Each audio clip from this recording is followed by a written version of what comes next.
கர்த்தருக்குள் பிரியமானவர்களே, July 24 Elon G white அம்மையார் அவர்களுடைய மாரநாதா புத்தகம், பக்கம் 409. இன்றைய தியானத்திற்காக தெரிந்து கொள்ளப்பட்ட தலைப்பானது மீதியானவர்களும் முத்திரையிடப்படுதலும். வசனம் சகரியா 3வது அதிகாரம் 2வது வசனம்.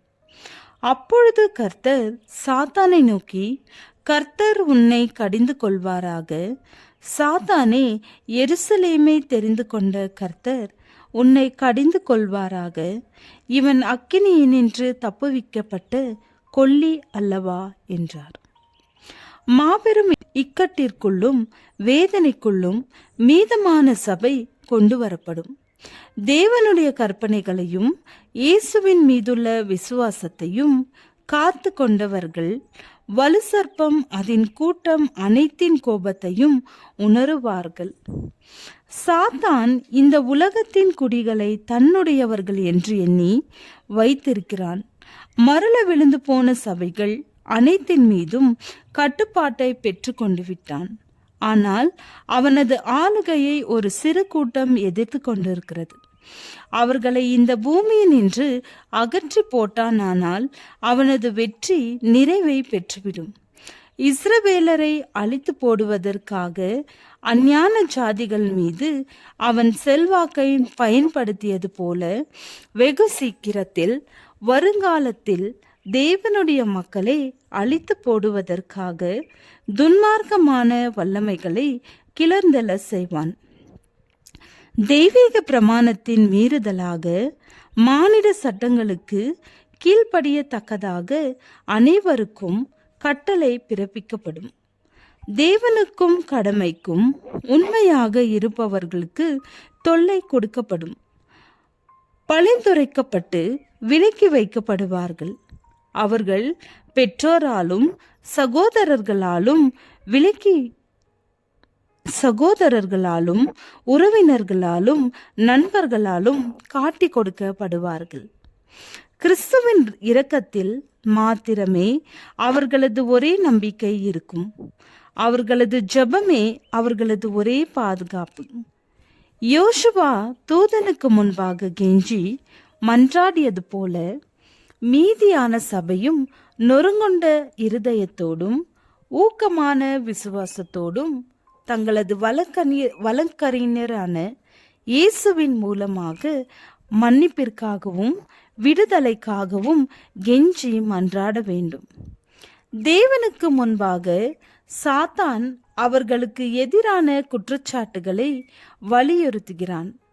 அவர்கள் தங்களது பாவங்களினால் தெய்வீக பாதுகாப்பை இழந்து விட்டார்கள் என்றும் அவர்கள் மீறுதல்களுக்கு உட்பட்டவர்களாதலால் அவர்களை அழிப்பதற்கான உரிமையை அவரிடம் வேண்டுகிறான்.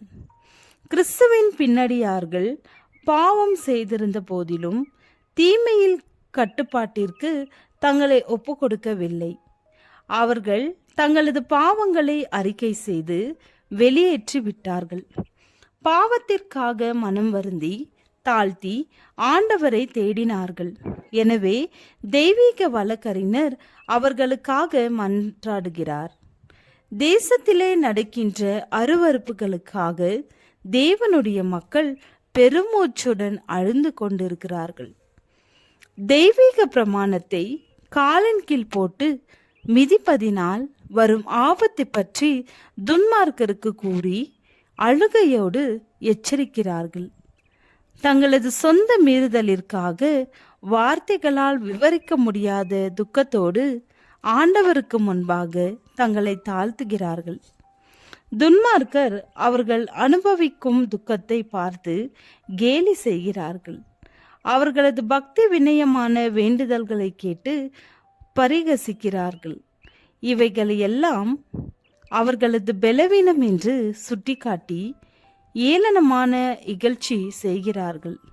ஆனால் தேவனுடைய மக்கள் அனுபவிக்கும் கடுந்துயரும் அவர்களது தாழ்ச்சியும் அவர்கள் பாவத்தின் பலனால் இழந்து போன மேன்மையான குணத்தையும் வல்லமையையும் மீண்டும் பெற்று கொண்டிருக்கிறார்கள் என்பதற்கு தெளிவான ஆதாரமாக இருக்கும். சாத்தான் தனது குற்றச்சாட்டுகளை வலியுறுத்தி கூறும் பொழுது கண்ணுக்கு மறைவாக இந்த பரிசுத்த தேவதூதர்கள் அங்கும் இங்கும் நடந்து சென்று ஜீவனுள்ள தேவனின் முத்திரையை அவரது மக்கள் மீது வைத்தார்கள் என்பதே. ஜெபம். தேவனே, உமது சித்தத்திற்கு என்னை முழுவதுமாய் அர்ப்பணிக்கிறேன். ஆமென்.